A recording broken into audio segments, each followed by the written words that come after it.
오늘 보면은 이제 저주가 나오니까 당황스럽죠. 노아가 아니 그래도 보면은 자기가 실수해 놓고선 왜 아들한테 저주를 하나 싶은 장면입니다. 그리고 성경에서 이제 아름다운 얘기가 펼쳐질 줄 알았는데 이렇게 가족 간의 갈등이나 저주가 나올 때 당황스럽죠. 그러니까 예를 들어 이솝우화 같은 걸 읽으면 교훈점이 명확하지 않습니까? 그리고 이렇게 교훈점이 명확하기 때문에 선명하게 깨끗하게 끝나는데 오히려 성경은 좋은 말씀이 있을까 하고 보는데 각종 혼란이 나오니까 읽기가 버거울 때가 있습니다. 근데 그렇기 때문에 이솝우화랑 다른 겁니다. 그러니까 이솝우화를 폄하하는 게 아니라 일반 윤리 도덕이 아니라 하나님께서 지금 실제 역사 안에서 어떤 인간의 본질을 보여주시고 그 안에서 어떤 은혜의 역사를 해가시는가를 보아가기 때문에 우리 삶만큼이나 당황스러운 일들이 생기는 것이죠. 그리고 거기에서 하나님이 지금 어떤 목적을 갖고 이런 일들을 기록하셨을까 우리가 보게 됩니다. 근데 개략적인 내용은 조금 전에도 얘기했지만 노아가 본인이 술 취하고 널브러졌으면서 오히려 아들한테 저주를 한다. 이거 뭐가 맞지 않아 보입니다. 그런데 일단은 먼저 노아를 좀 방어하면서 가겠습니다. 전에 한번 말씀드린 적은 있는 것 같은데 여기서 노아를 좀 변화하고 갈 만한 것은 노아 좋아하시는 분. 네. 좋아하시는 분 없으면 굳이 변호 안 하고 가려고. 네. 이게 술 취해서 널브러졌다 그러니까 일단 뭐야 싶죠. 그런데 지금 홍수 심판 뒤에 새로운 시작 아닙니까? 모든 농작물이 첫 농작물들입니다. 그리고 노아는 새로운 것을 일구어 가야 됐습니다. 포도 농사를 지었는데 포도가 발효되어서 술이 된 것에 대한 효과를 다 몰랐을 수 있습니다. 그래서 그걸 마셨을 때 이제 모르고 당한 거일 수도 있다. 라는 설이 있습니다. 네. 그러니까 우리가 다 모르는 부분, 그럴 수 있겠구나라고 했을 때 지금 중요한 것은 노아가 술 취했어가 아니고 그 뒤에 왜 저주를 했느냐는 거죠. 도대체 이 절규는 무엇인가? 여러분 잘 보세요. 홍수 심판이 일어난 다음입니다. 노아가 의인이라 평가받았고 노아부터 다시 시작하는데 다시 시작하면 뭔가 달라야 될 거 아닙니까? 그런데 노아의 홍수 심판, 그 하나님의 홍수 심판 전의 세대를 보면 그 완악함, 폭력성 이러한 것들이 굉장히 인류에 관영했던 걸 봅니다. 하나님이 그 죄의 결과를 내버려두지 아니하시고 심판을 하시는데 정도와 모양만 다르지 자기 아들에게서 그 폭력성이 보이는 겁니다. 그 아버지에 대하여 비웃고 아버지에 대해서 비아냥거리며 아버지의 연약한 지점을 덮어주기보단 그걸 가지고 책 잡는 것을 볼 때 정도와 모양새만 다르지 이거는 우리가 홍수 심판 받기 전에 그 죄의 씨앗이 이게 이전되어 온 거 아니야? 이 느낌이 노아에겐 너무나 있는 겁니다. 그래서 다시 시작했는데 새로운 희망이 아니라 여전히 죄가 동반돼 있잖아 라는 것을 보고 기겁을 하는 겁니다. 그러니까 이 노아의 저주는 너 아빠한테 어떻게 그럴 수 있어? 하면서 아들을 그냥 책망하는 정도가 아니고 새로운 시작인 줄 알았는데 다시 시작하면 다를 줄 알았는데 죄의 씨앗이 여전히 우리에게 들어있고 그게 너에게서 이렇게 표출되는구나. 아버지를 갖다가 비웃고 아버지를 깔봄으로써 표출되는구나 하면서 죄에 대해서 기겁을 하는 거죠. 그래서 그 기겁과 주여 어찌 이럴 수가 있나이까 하는 게 터져나온 게 함에 대한 저주인 겁니다. 다시 시작했는데 그렇죠. 다시 시작했고 새로운 게 만들어지는 줄 알았는데 죄가 따라온 것을 본 그 절망. 제가 그거를 청소년부랑 청년부에선 그렇게 설명을 했는데 혹시 이해를 돕기 위해서 좀 이렇게 설명을 드릴게요. 좀비 아시죠? 좀비. 그 이제 어르신들께서는 찰선 헤스턴 나온 그 오메가맨 기억나세요? 오메가맨. 그리고 좀 다음 세대는 윌 스미스 나오는 나는 전설이다 아세요? 왜 두 개를 말씀드리냐면 오메가맨을 리메이크한 게 나는 전설이다예요.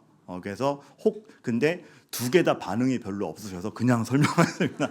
그 영화 내용이 어떻게 되냐면 온 인류가 이게 좀비 바이러스에 전염이 됐는데 주인공만 전염이 안 되는 거예요. 그래서 주인공이 자기 피로 항생제를 만들어요. 그래가지고 이 피가 항생제를 만들면 다시 인류를 정상으로 되돌릴 수 있겠다라고 이제 항생제를 개발을 하고 소식을 들으니까 아직 전염되지 않은 사람들이 이렇게 모여 있는 동네가 있대요. 그래서 빨리 내 피를 연구를 완료해서 거기 그 동네에 보내가지고 다시 인류를 시작해야지, 이런 꿈을 가지고 있어요. 영화의 이제 마지막은 두 가지 버전이 있는데, 깨끗한 버전으로 말씀드리자면, 이렇게 항생제는 만들고 좀비가 쳐들어오니까 여자와 아이에게 그 마을로 이 항생제 가져가 하고 자기는 자폭하고 이제 영화가 끝납니다. 희생으로 이제 인류를 구하는 거죠. 그래서 이 다음부터 이제 꾸며낸 얘기입니다. 오늘 요 노아의 절규를 이해시키기 위해서. 그래서 그 항생제를 가지고 드디어 좀비가 되지 않는 항생제 이 약을 받았다. 이걸로 새 시작을 해야지. 그러고 그 마을로 갔어요. 그래서 다 항생제를 맞았어요. 이제 안심이다. 이제 다시 좀비 바이러스가 아닌 정상 인류가 깨끗하게 태어나겠구나 하고 항생제를 맞은 다음에 첫 아이가 태어났는데 좀비야. 얼마나 절망이 크겠어요. 노아의 가족부터 다시 시작했고 이제 의인이 번성할 거야라고 딱 봤는데 함에게 좀비 바이러스가 있는 거예요. 이게 뭐야? 저주. 이해되시죠? 그러니까 영화를 좀 얘기하면 그겁니다. 이게 뭐야? 다시 시작인 줄 알았는데. 아니 그래서 얼마나 허망하겠어. 이럴 거면 내가 방주를 만든 게 무슨 의미고 내가 살아남은 게 무슨 의미야. 그 절규가 저주로 표현되는 거고 우리는 어쩔 수 없구나 싶죠. 근데 그 이전에 살펴봐야 될 게 노아의 모양새가 좀 우스워지긴 했어요. 다시 시작했는데도 무지했다 그래도 무지의 연약감, 알고 했다 그래도 절제하지 못한 그 술 취함으로 다 옷 벗어제치고 어딘지 모르게 널브러져 있는 거 우스워집니다. 그렇죠? 여기부터가 출발인 것 자체가 그 자책도 있었을 거예요. 그런데 자 여기서부터 저희가 좀 소망을 보아갑니다. 전 이 노아가 우스워졌다라는 것 자체에서 소망을 봅니다. 왜냐하면 이런 격언이 있죠. 사람이 넘어지면 웃긴다. 이게 무슨 뜻이냐면 사람이 지나가다가 아이쿠 나오죠. 아하하 넘어졌다 놀리죠. 근데 강대상이 넘어졌다. 그냥 다시 세우죠. 나무가 쓰러졌다. 아이쿠 왜 쓰러졌지? 그러죠. 유독 사람이 넘어질 때만 아하하 하고 막 웃습니다. 그렇죠? 나는 나무가 쓰러져도 웃기고 강대상이 넘어가도 웃기고. 잘 생각해 보면 사물이 넘어지면 일으켜 세우는데 사람이 넘어지면 뭐야 창피해가 들어가죠. 왜 그러냐 하면 사람에게만 존귀함이 있어서 그 존귀함이 무너질 때 웃긴 겁니다. 다시 얘기하면 존귀함을 상실할 수 있는 유일한 존재라는 뜻입니다. 멋지죠. 노아가 우스워졌다라는 건 그 뒤안편에 그가 원래 가지고 있었던 망가지지 않는 존귀함이 있었다라는 거죠. 그런데 그 우스워졌을 때 사실 우리의 우스워짐에 대해서 가장 극렬하게 비난하고 비웃으실 수 있는 자격이 있는 분은 누굽니까? 하나님. 완전하신 하나님은 그럴 줄 알았다. 니네 진짜 나한테 떨어진가 그따위지. 이렇게 할 수 있죠. 그런데 우리를 비웃으실 수 있는 하나님은 오히려 벗어 부끄러움을 느낀 죄의 결과를 그 헐벗음의 부끄러움을 처음 느낀 아담과 하와에게 비웃지 않고 가죽옷을 입히셨습니다. 여기서 다른 거죠. 여러분 오늘 노아의 헐벗음은 창세기의 각도에서 볼 때 그 헐벗음은 그냥 널브러졌다가 아니고 인간의 헐벗음이라는 게 얼마나 우스워지고 결핍이고 죄의 결과인가에 대한 상징성을 갖습니다. 그런데 아담과 하와가 그 완전함이 무너졌을 때 너와 나의 격차가 생길 때 부끄러움을 막 느끼죠. 그때 하나님은 부끄러운 채로 내버려 두지 아니하시고 가죽옷을 입히십니다. 게다가 그들이 입고 있던 무화과나무 옷이 아니라 피해값으로 가죽옷을 입히심으로써 너희의 이 부끄러움과 이 결핍을 채울 수 있는 건 나의 은혜요 피해값으로 말미암음이다 라는 메시아에 대한 그림자를 딱 주신 거죠. 그게 지금 사람의 상태입니다. 그런데 그 부끄러움을 노아가 똑같이 반복할 때에 그 아들이 하나님도 우리에게 가죽옷을 입히셨건만 아들은 비웃고 있는 것이죠. 목사님 그냥 알렸다라고 돼 있잖아요. 이 알림이라는 단어가 이런 단어를 공포하여 널리 빛나게 하다는 뜻이에요. 그러니까 동네 방네 아빠 보세요 이렇게 한 거죠. 전혀 존중감 없이 전혀 조심성 없이 막 아빠를 적나라하게 비웃으면서 알린 것입니다. 거기서 노아가 격분한 거죠. 이 죄의 씨앗이 묻어있는 우리는 나도 그렇지만 너도 어쩔 수 없는가? 절규가 일어나는 게 이 모양이라고 할 수 있겠습니다.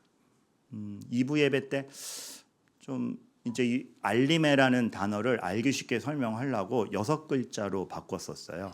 그러니까 우리나라 말로 하면 이거 6글자로 바꿀 수 있습니다. 이 알리메를 뭐로 해석하실 수 있겠어요? 얼레리, 꼴레리. 그거예요. 이 알리메가 그냥 알리메가 아니고 아주 비웃으면서 지금 보세요 한 거예요. 여러분, 저는 MZ 세대란 말에 대해서 조금 안타까워요. 왜냐하면 안 그런데 다 그런 것도 아닌데 마치 되게 경우 없는 세대인 것처럼 이렇게 각인이 되어 버렸죠. 그 표현이 너무 아쉬워요. 근데 또 어른들은 기성 세대는 또 언제적 그게 생각이에요. 막 여러 가지 그 구식이라고 치부하는 단어들이 또 슬프게 해요. 저는 이런 단어부터 나눠주는 게 참 너무 안타까운데 하지만 이게 좀 너무 이게 항상 있던 갈등인 것 같아요. 어른들은 젊은이들을 보면서 요즘 애들은 왜 그러냐. 그러나 젊은이들은 어른을 보면서 이게 언제적 생각인데 아직도 얘기해요. 서로가 서로에 대해서 존중하지 않습니다. 이거는 인류 역사에서 그래요.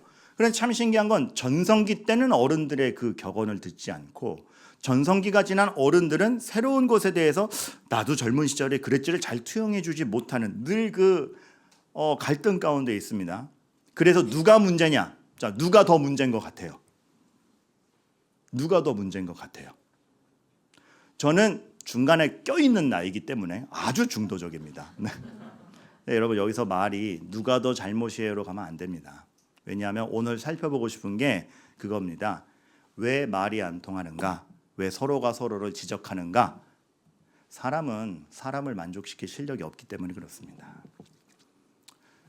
젊음과 전성기의 능력을 가졌지만 누구의 조언을 듣지 않는 그 막막함, 지혜는 생겼지만 이제 물리적인 게 따라주지 않는 기성, 이런 것들이 참 한꺼번에 주어지면 좋을 텐데 성장이라는 게 그렇지 않아요. 그래서 사람은 참 사람을 만족시킬 실력이 없고 서로 각자 얘기를 하는 게 사람입니다. 제가 세대 간 구분을 해서 그렇지 누군들 안 그렇습니까? 사람끼리 늘 싸움이 일어나는 건 기대만큼 그 사람이 나를 충족시켜주지 못하기 때문에 그렇고 출중한 능력을 가지고 내가 원하는 대로 해주지 않기 때문에 그렇고 내가 원하는 대로 해주려고 그러지만 또 능력이 없어서 신경질 나기도 하고 사람은 사람을 만족시킬 실력이 없습니다가 역사가 증명한 것 같아요. 그래서 사랑입니다. 그래서 긍휼입니다. 사랑할 만해서 사랑하는 것도 아니고 긍휼을 줄 만해서 주는 게 아니고 사람의 실력으로는 그것이 메워지지 않기 때문에 그리스도의 은혜를 입은 자 그리스도로 채우고 그 사랑으로 우리가 아직 죄인 되었을 때 우리를 위하여 죽으신 그리스도의 사랑을 알 때 자격을 따지며 사랑하는 게 아니고 사랑하는 거죠. 교회의 사랑이라는 개념이 중요해요. 그리고 하나님은 사랑이시라 그랬어요. 그런데 우리가 그 사랑과 긍휼에 대해서 너무 구체적인 적용과 구체적인 개념 파악을 안 하는 것 같아요. 그래서 오늘은 설교가 좀 유치할 겁니다. 왜냐하면 우리가 실제로 할 수 있는 말들과 늘상 나도 그런 말 했는데 라는 말들을 가지고 그게 죄의 씨앗입니다 얘기할 거기 때문에 좀 유치할 수는 있어요. 하지만 그 유치함 가운데 여러분이 진짜 내 일상 가운데 내가 죄의 씨앗을 들고 있구나, 이거를 기겁해야 되는구나 아셨으면 좋겠어요. 그런 전제 조건으로 사랑과 긍휼에 대한 정의를 다시 내렸으면 좋겠는데 여러분 이런 측면이 있습니다. 뭐가 사랑이고 뭐가 긍휼인가 내 만족대로 판단하지 않는다라는 겁니다. 내가 아는 만큼에서 내게 납득이 되는 수준에서 사랑하고 긍휼을 베푸는 게 아니고 나의 만족으로 판단하지 아니하고 하나님이 하시는 일을 두고 여지를 두고 여유를 두고 나로선 납득이 안 되지만 하나님이 하시는 것에 대해서 그 사람을 위해서 내가 먼저 줄 수 있는 거. 엘리야가 이럴 바엔 안 해요. 죽어버리려고 그랬는데 하나님이 역사를 보여주시니까 그렇군요. 납득되지 않고 자기는 고생이지만 쫓아가는 그게 사랑과 긍휼입니다. 우리가 사랑과 긍휼이 있다라는 건 하나님의 시선으로 우리의 시선을 찢어버리는 것과 똑같아요. 우리가 다 품을 수 없는 것에 대해서 하나님의 마음으로 품는 것을 뜻해요. 그래서 은혜가 필요하고 그래서 아버지 하나님이 예수 그리스도를 통해 우리를 한 몸 되게 하신 것. 그게 너무 귀한 거죠. 그리고 은사도 마찬가지예요. 어제 그 1:1 수료하면서 1대1 리더 그룹 수료하면서 은사 얘기를 잠깐 나눴는데 은사도 잘 살펴보면 고린도전서에 나오는 은사들을 잘 보면 자기 자랑을 위해 쓰이는 게 없습니다. 그 은사 덕분에 교회를 이롭게 하고 누군가의 결핍을 메워주죠. 근데 우리는 보통 은사를 자기 잘남으로 쓰죠. 난 이런 능력 있다? 아니고 하나님께서 초대교회에 은사를 주신 이유는 결핍과 지금 아직 모든 게 완숙하지 못한 초보자의 모습이니까 거기에 은사를 끼워 넣으셔서 흔들림을 방지하고자 함이었습니다. 그런데 그거를 남을 위해 쓰지 않고 교회를 위해 쓰지 않고 자기 자랑으로 쓰니 우열이 생기고 자기의가 생기죠. 하나님 그거 아니라 그런 겁니다. 그래서 고린도전서 잘 읽어보시면 12장의 은사가 나오고 14장의 은사가 나오고 13장은요? 13장에 뭐 나오죠? 사랑. 사랑이 없으면 아무것도 소용없다가 나오는 이유인 것이죠. 여러분, 사랑과 긍휼이 없으면 만족시켜주는 사람만 만납니다. 이 원리 모르면 만족시켜주는 사람만 만납니다. 우리가 되게 난 인간관계가 좋아가 어울리지 못할 것 같은 사람까지 품어주는 것인지 아니면 어울릴 만한 사람만 자기가 골라내서 한 것인지를 볼 때에 우리에게 진짜 사랑과 긍휼이 있나? 나에게 만족시켜주지 못하는 사람이 짐과 같이 내 앞에 있는데 그를 품어줄 수 있는가? 그것에 대한 것을 성경은 예수님은 이렇게 표현하셨죠. 이웃을 내 몸과 같이 사랑하라. 저는 제 딸이 옛날에 응급실 갈 때 보면 응급실 가면 여러분 이것도 돈 내야 돼, 이것도 돈 내야 돼 그런 거 많아요. 그리고 응급실이기 때문에 더 비싸거든요. 그런데 애가 아프니까 생각하지 않고 일단 긁죠. 일단 해주세요. 일단 해주세요. 이렇게 하죠. 자기 일에 대해서는 그렇습니다. 그런데 누가 이제 비유예요, 비유. 누가 도와달라 그러면 왜 이렇게 비싸요?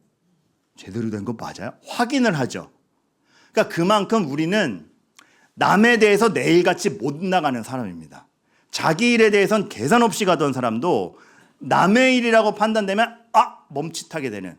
이게 여러분 막 퍼주세요 그거 얘기하는 게 아니고 얼마나 우리가 이웃을 내 몸과 같이 사랑하는 데 있어서 준비가 안 됐냐를 보자라는 거죠. 그러니까 예수님이 이 비유를 들어주셨어요. 선한 사마리아인의 비유. 이웃이 누구다? 어울릴 만한 사람 골라서 어울리는 게 아니고 도움이 필요한 그 사람이 이웃이다. 그 사람의 이웃은 그 결핍을 메워주러 온 사람이다. 자, 노아와 아들 관계로 갈게요. 결핍이 있는 아빠를 보고 아빠 왜 저래 그랬어요. 그러나 셈과 야벳은 덮어줬죠. 하나님의 행위에 준하는, 그렇죠? 하나님이 보여주셨던 그것대로 그 결핍이 지적의 대상이거나 못 어울리겠다가 아니고 죄의 속성이에요. 분열의 속성이고 죄의 속성입니다. 그러지 않고 덮어주는, 망신살스럽지만 덮어주어 더 큰 망신을 당하지 않게 하는. 그러니까 여러분, 자, 실전편, 여기까지가 이론이라면 실전편. 지금 여러분 눈동자 흘리셨어요? 지금까지 이론편이라고 그랬더니 뭔 이론이 나왔는데 이제 이게 이런 단순한 행동 같아 보이는 것도 죄의 씨앗이구나. 우리가 정말 하나님의 형상을 잃은 채 많은 행동을 하고 있구나 싶은 게 되게 많이 우리 일상적으로 이런 말 많이 하잖아요. 뭐가 좀 납득이 안 되는 사람은 그 사람 왜 그래? 바로 나오죠. 여러분, 노아가 함의 태도를 보고 기겁을 하여 저주를 했습니다. 우리도 우리 안에 사실은 그 정도 민감성을 있어야 된다고 봅니다. 죄의 씨앗 같아 보이는 게 있으면 그거를 기겁해야 돼요. 사실은 교회가 다른 것에 기겁하는 게 아니고 그것에 기겁해야 돼요. 제가 참 영적 리더로서 자격이 없다라고 생각하는 게 이런 죄, 이런 정말 하나님의 형상으로서 잃어버린 것에 대해서 기겁을 해야 되는데 제가 요즘 뭐에 기겁하게 해요? 제가 이번 주에 기겁한 거 뭐 있게요? 관리비 고지서. 오늘 책임자로서 기겁을 합니다. 근데 제가 그 출근할 때 보면 우체통에 그 관리비 고지 꽂혀 있을 때가 있어요. 안 가져와요. 두려워서 안 펼쳐봐요. 간사님이 봐서 이제 결제로 올려요. 그 정도가 아니라 그 사람 왜 그래? 사람을 사랑의 대상으로 여기지 못하는 태도에 대해서 사실 우리는 기겁해야 됩니다. 주님이 죽으신 의의 결과로 우리가 뭘 해야 되는데 아직까지 이런 죄의 씨앗에도 영향을 많이 받는단 말인가?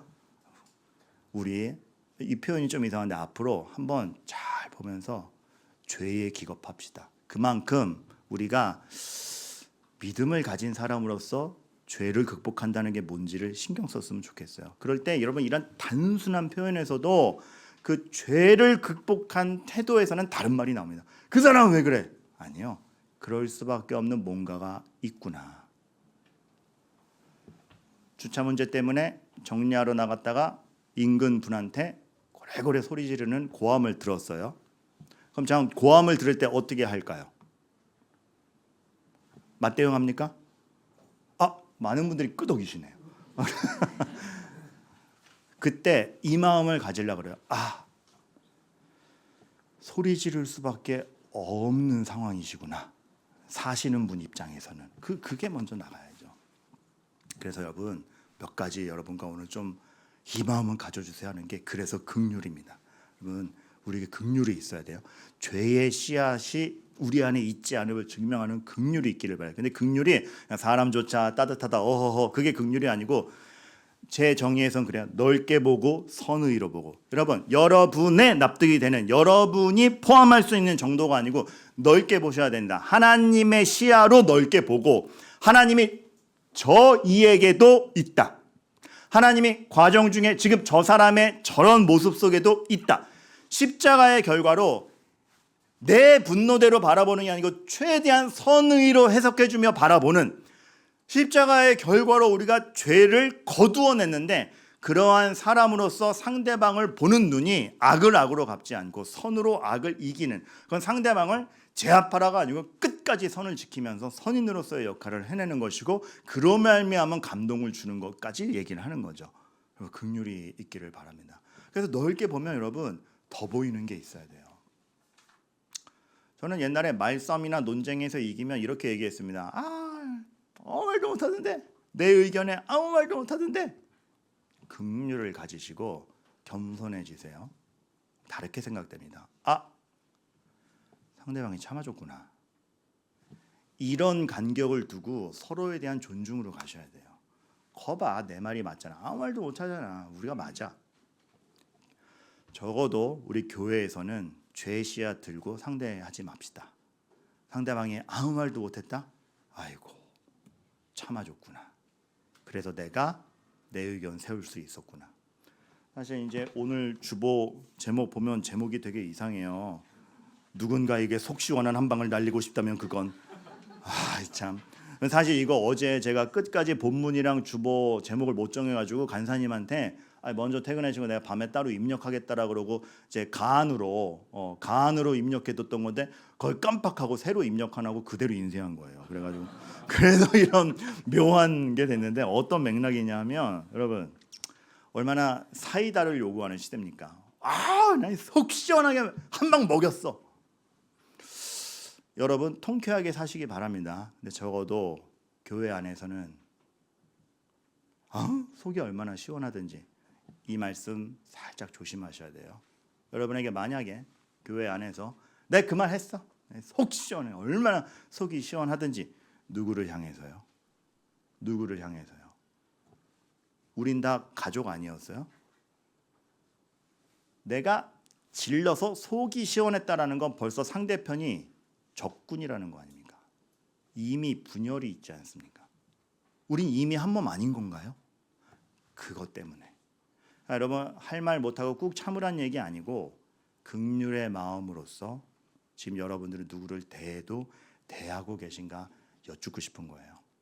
체스터턴이 이런 말을 했죠. 하나님의 성경을 얘기할 때 이웃을 사랑하라는 말씀을 주시면서 원수를 사랑하라는 말씀도 주시는 것은 이웃이 원수기 때문이다. 도처에 깔려 있습니다. 그런데 아까도 얘기했지만 거기서 사랑할 만한 사람 찾으면 없습니다. 그 결핍 있는 사람, 내 눈에 걸리는 사람, 왜 저래 하는 사람이 내 사랑의 대상이에요. 선한 사마리아인의 비유. 어울릴 만한 사람 찾은 게 아니고 그 사람에게.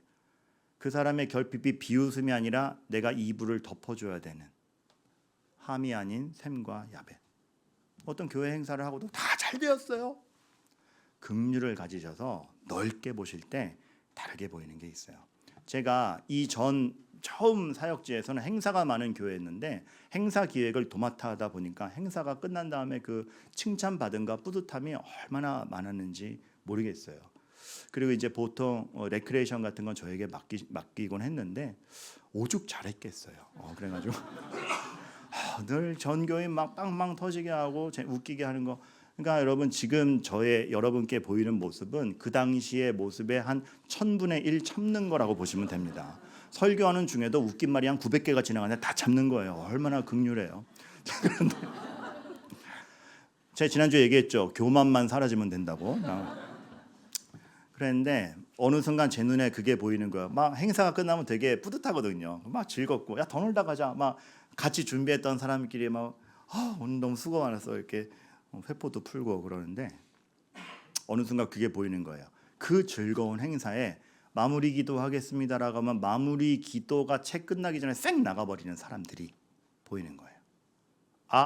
저들은 즐겁지 않았구나. 그 다음부터 제가 행사가 끝나면 어차피 마무리 기도는 담임 목사님이 하시니까 기도할 동안에 제가 먼저 반박자 빨리 1층에 내려가 있었습니다. 그럼 쌩쌩 나가시는 분들이 계세요.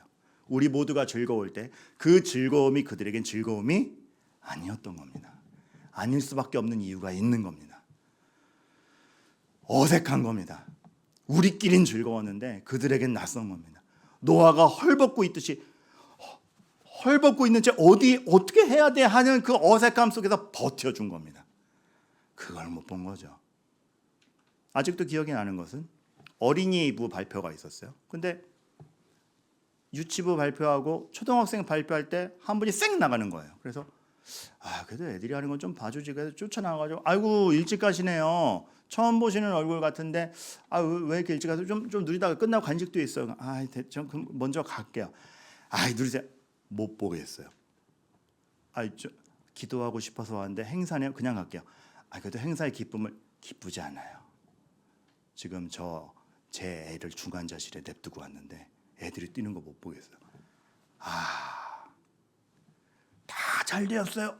여러분 누군가 양보했겠구나. 여러분 즐길 거 즐기지 마시란 얘기 아니에요. 교회는 누군가 참아주고 양보했기 때문에 지금 이 행사도 가능하구나를 알아가는 그런 가운데 서로 간에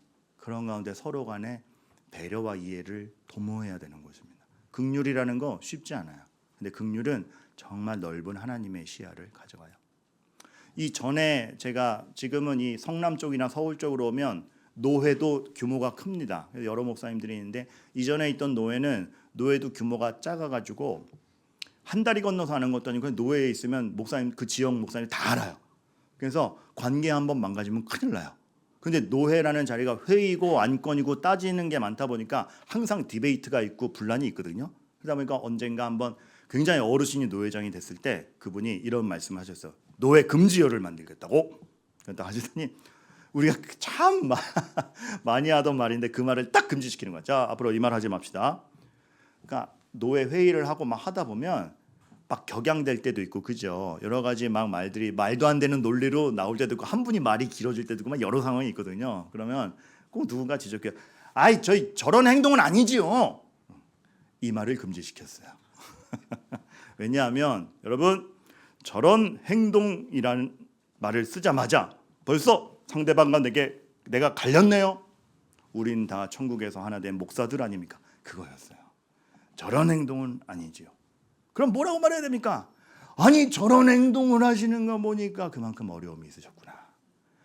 저렇게 격양되실 만한 이유가 있으셨나 보다. 저렇게 길게 얘기하셔야 될 이유가 있었나 보다.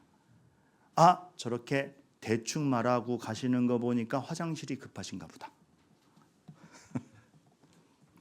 제 와이프가 차가 껴들 때마다 항상 하는 말이 있죠. 쫙 칼치기. 저는 욱하는데 와이프는 얘기합니다. 화장실이 급한가 봐. 진짜 그럴 수 있거든요. 내가 모르는 게 있구나. 긍휼. 내가 모르는 일이구나. 아유, 목사님 아무리 그래도 어떤 행동들에 대해서는 좀 고쳐질 건 고쳐지고 지적해야죠. 네, 해야 됩니다. 그런 계도가 필요합니다. 근데 여러분, 이번 주는 오늘 주제는 내가 긍휼하냐입니다. 그러니까 왜 상대방이 저런 행동을 할 것을 미리 생각하지 마시고 내 긍휼만 생각합시다. 오늘만이라도. 다음 주에 쟤는 왜 저러나 설교해 드릴 테니까 이번 주만큼은 내가 긍휼하냐. 그죠? 아무리 그래도 저건 아니지. 내가 긍휼하냐. 이번 주 이거 하나 좀 해주시길 바래요. 그렇기 때문에 기도입니다. 긍휼은 내가 고매해졌다는 뜻이 아니에요. 자기 실력 증명이 아닙니다. 내가 긍휼해졌다가 아니에요. 나에게 없는 긍휼이 그리스도로 말미암아 생겼다예요. 나는 함 같아요. 은혜로 말미암아 덮어씌울 수 있는 거예요. 왜 사랑과 긍휼은 오래 참고인가? 왜 내 성향을 누르며 오래 참고 있는 건가? 나에게서 생산되지 않기 때문에 그렇습니다. 긍휼이 오래됨과 사랑과 이해함과 긍휼은 나에게서 생산되지 않기 때문에 은혜를 구하며 나에게 없는 걸, 다윗의 기도처럼 나에게 의로움을 창조하시고 그러면서 나에게 없는 걸 기도하는 거고 그 사이에 오래 참는 거죠. 누군가 원망스러울 때 기도를 하신다라는 건 그냥 넘어간다 문제가 아니라 진심으로 하나님께 맡긴다라는 뜻이기를. 적어도 제가 짧게 요가 이번 주는 그래서 상대방을 선의로 보셔야 돼요. 선의로. 그 사람이 그렇지 않을 거야. 우리는 본능적으로 죄의 씨앗이 남아 있어요. 그리스도로 말미암아 의인이 되었지만 죄의 잔재가 남아 있어요. 멀리 해야 돼서, 그리고 그것에 더 영향을 빨리 받는 게 우리들이에요. 그래서 여러분들 이렇게 한번 이번 주에 여러분들에게 먼저 생각되는 거에 무조건 반대로 한번 해보세요. 알겠죠? 그러니까 선의를 베푼다는 게 뭔가, 상대방을 선의로 바라보는 게 뭔가, 좀 단순한 적용일 수 있는데 여러분이 먼저 생각되는 거에 반대로 생각하시면 다 선의가 됩니다. 예를 들어서 쟤 왜 저래? 몰라서 그래. 압니다. 아는데 이유가 있어서 모르는 척하는 거예요. 몰라서 그래. 알 거야. 아는데 이유가 있을 거야. 제 스승이신 김영재 교수님께서, 그리고 우리나라에 사실 잊혀지신 분이라 그렇지 되게 이 우리나라 유수한 그 장로교 신학교에서 다 교수 생활을 하셨고, 미국에서 독일에서 신학하시고 교수도 하시고 개척도 하시고 이래가지고 너무 종합적으로 존경스러운 분이에요. 근데 그분이 은퇴할 때 저희가 여쭸어요. 교수님, 도움되는 한마디 부탁드립니다. 교수님이 딱 이 말씀하셨어요. 역사신학자거든요. 역사신학자는 이렇게 행간을 보잖아요. 저에게 이 말을 하는 거예요. 알면 함부로 비판 못합니다. 묵직하게 다가오는 거예요. 묵직하게. 쟤 저거 아는데 그런다? 진짜 몰라요. 여러분 뒤집어 생각하라고 그러죠. 누군가가 쟤 알면서 저러는 거야. 진짜 몰라서 그러는 거야. 가르쳐 주세요. 그런 마음으로 최대한 선의를 갖고. 제가 너무 이렇게 지적만 한 것 같아요. 마지막으로 희망 드립니다. 여러분, 그런데 오늘 본문을 통해서 우리가 볼 수 있는 것 중에 하나는 희망입니다. 가인, 함, 므낫세 다 악인으로 평가받는 인물들이죠. 그런데 여러분, 가인이 태어났을 때 하와가 어떻게 했죠? 창세기 4장 보면 하나님께 찬송합니다. 자신들은 하나님을 배반하고 하나님이 하지 말라는 거 하고 에덴 동산에서 떨어져 나와 끝인 줄 알았는데 자녀를 주신 겁니다. 하나님이 우리를 포기하지 아니하셨구나. 하나님의 손길이 느껴지는 거죠. 우리는 그 죄의 본성 속에서 살지만 하나님의 손길이 멈추지 않는 것입니다. 함, 저주를 받은 것 같고 동생의 종이 되리라. 대대손손. 이게 저주 같아요. 근데 그 원뜻을 보면 함이 죄의 영향을 받으니 은혜를 아는 셈이 보호하고 다스려줘서 더 삐져나가지 못하게 하라입니다. 일방적 저주가 아니라 포기하지 않는 손길에 대한 지침까지 섞여 있는 거죠. 므낫세의 아빠가 누구게요? 1번 다윗, 2번 솔로몬, 3번 히스기야, 4번 요셉. 누구게요? 이렇게까지 했는데도 답 안 하시기예요? 히스기야가 병에 걸려 죽을 뻔하죠. 기도했더니 하나님이 15년 삶을 연장시켜 주십니다. 므낫세가 히스기야 다음 왕이에요. 므낫세가 왕이 될 때 12살의 왕으로 올라갑니다. 여러분 뭔가 보이지 않으세요? 히스기야가 15년이 연장되지 않았으면 므낫세가 있습니까? 없습니까? 없지요. 참 신비롭게도 히스기야의 삶이 연장된 가운데 태어난 게 므낫세입니다.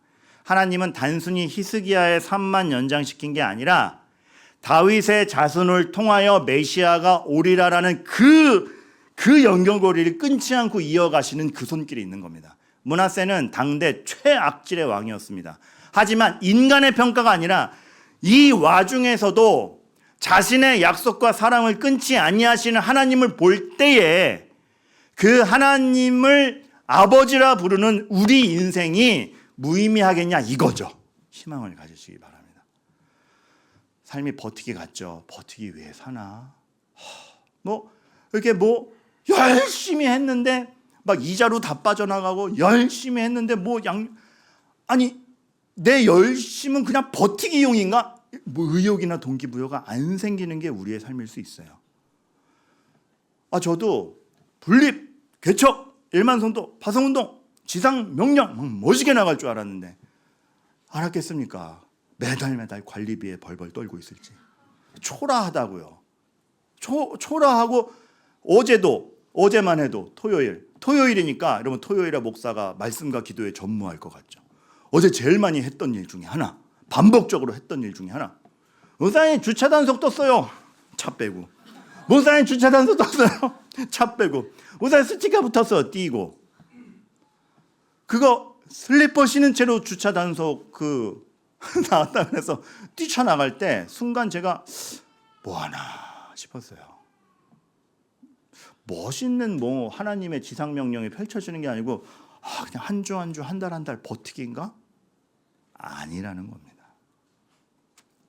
하나님이 그렇게 우리를 우습게 내버려 두지 않는 가운데 하루가 오늘이기 때문에 여러분 노아가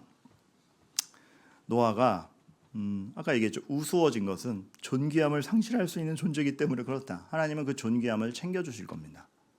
그래서 여러분 사실 노아가 방주 만든 거 말고 업적이 또 뭐 있죠? 방주 만든 거 위에 업적 생각 안 나죠? 기록된 게 없어요. 그러면 다시 시작한 다음에 노아는 뭘 했나? 버티기인가? 뭐 했지? 버티기인가? 뭐 했지? 아니 바벨탑은 또 그 뒤에 세워지잖아요. 이게 다시 시작한 게 의미가 있나? 있다라는 겁니다. 하나님께서는 있다. 그러니 가자. 그래서 기도할 힘도 없을 때 우리끼리 선의로 바라봐주고 상대방의 존재감을 인정해주는 게 너무 귀한 겁니다. 그리고 희망은 조건으로 오지 않아요. 은혜로 오고 그 은혜가 성도의 교통 속에서 와요. 신기하죠? 그래서 서로를 위해 기도해 주셔야 돼요. 저는 기도라는 행위가 늘어나길 바라는 게 아니고 진심으로 그러기를 바라는 거죠. 오늘 설교 찬양이 당신이 지쳐서 기도할 수 없고 눈물이 빗물처럼 흘러내릴 때 아버지이신 하나님은 불의한 재판관도 청을 들어주는데 하물며 우리 아버지라 하시는 아버님이시고 예수 그리스도는 우리의 제사장 되시며 로마서 8장 26절 말씀대로 성령께서는 우리가 어떻게 기도해야 될지도 모를 때에 탄식으로 먼저 하나님한테 가서 아뢰시는 분이고 그 하나님이 우리 편인 걸 알 때에 그 하나님이 우리 편인 걸 알게 해주는 건 또한 성도의 교통 속에서입니다. 그래서 저는 기도할 힘도 없는 분들이 적어도 교회 왔을 때 그 벌거벗은 몸뚱이처럼 널브러진 것 같은 그 속에서 확신해 주셨으면 좋겠어요. 누군가 날 위해 기도하고 있다라는 것을 확신케 해주는 교회이면 좋겠어요. 그래서 그런데 여러분 누군가 널 위하여 여러분이 누군가가 되어주시면 안 되겠습니까? 서로 간에 비방하고 무관심하고 내 맘대로 안 됐다고 불평을 가지기 쉬운 게 사람이지만 믿음으로 모인 우리는 달라야 되지 않겠습니까? 누군가가 정말 낯선 이가 그렇게 안 돼서 그렇지만 낯선 이가 왔을 때에도 이곳에서는 나를 위한 누군가가 있다라는 그것. 제가 예전에 처음에 신앙 강좌 할 때 큐티반을 신청했다가 취소하신 분이 몇 분 계세요. 근데 그 중에 한 분이 뭐 취소하면 취소한 건데 죄송했던 건지 자꾸 저를 피해 다니세요. 계속 도망 다니세요. 그러다가 어느 날 아차 엘리베이터에서 만났어요. 엘리베이터에서 만나면 뭐 문 닫히면 끝이죠. 뛰어내릴 수도 없고. 네, 그때 되니까 저한테 말을 거시더라고요. 목사님, 저 미워하시죠? 여러분, 기도하는 누군가가 되어주세요. 왜 미워하겠습니까? 누군가 멀리서 나를 봤을 때 피할 사람이 되지 마시고 저 사람이 날 위해 기도해 줄 만한 사람이다. 여러분이 누군가가 되어주세요. 이번 주에 긍휼, 정말 선의 누군가가 되어서 행해 주시기를 바라겠습니다. 그렇게 교회가 세워지길 바라겠습니다.